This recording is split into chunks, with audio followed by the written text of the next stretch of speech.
With Ontario MMA Alliance. We're here with Jeff the Inferno Joslin. So Jeff, tell us a little bit, how did you get your nickname, the Inferno?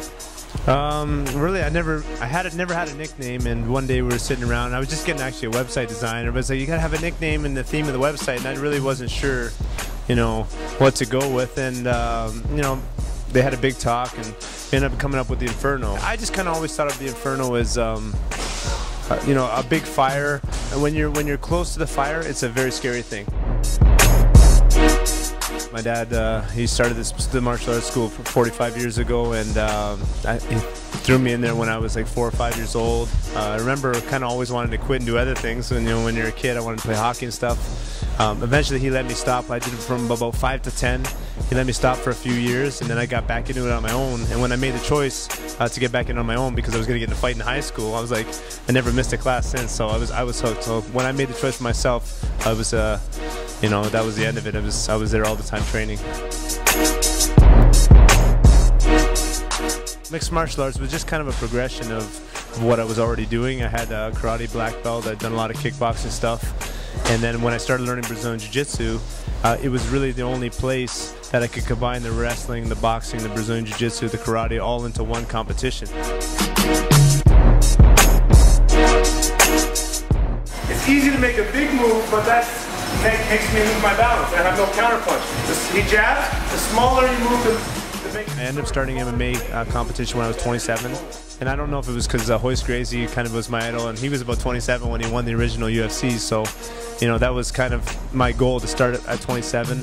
I also wanted to win a big tournament. I ended up winning the Pan American Games in Brazilian Jiu-Jitsu, and so that I got that completed, and then it was like, okay, what's next? The next step is mixed martial arts, so I decided to do it, and I was able to get some big fights in a matter of a couple years, and ultimately achieve my goal of making it to the UFC.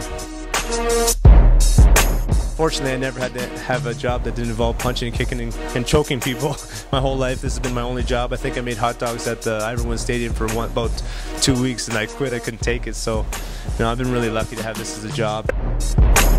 It's a very proud moment for me. Hamilton fans are some of the best fans in the world. They've given me tremendous support throughout my mixed martial arts career, and it's finally I get the opportunity to give back to them. So when I was approached to put on the Slammer and their Hammer and become involved with that, I jumped at it because, you know, Hamilton, Ontario fans and surrounding areas, we deserve to have some good, you know, quality fights, some mixed martial arts action. Next generation of fighters is going to have the chance to have a fair shake and fight in front of their friends and family. It's going to be a great thing, and I'm so I feel so fortunate to be able to have a hand in bringing the sport to my city. People don't realize there's so many great fighters in Ontario. We have guys 3-0, 4-0. Fighters are very talented, and I think you're going to see a lot of new faces rise from Ontario. Do you have any advice for guys who want to start competing in MMA? I think take your time. You know, a lot of people come to my gym and they just want to fight, and I think there's so many skills to learn.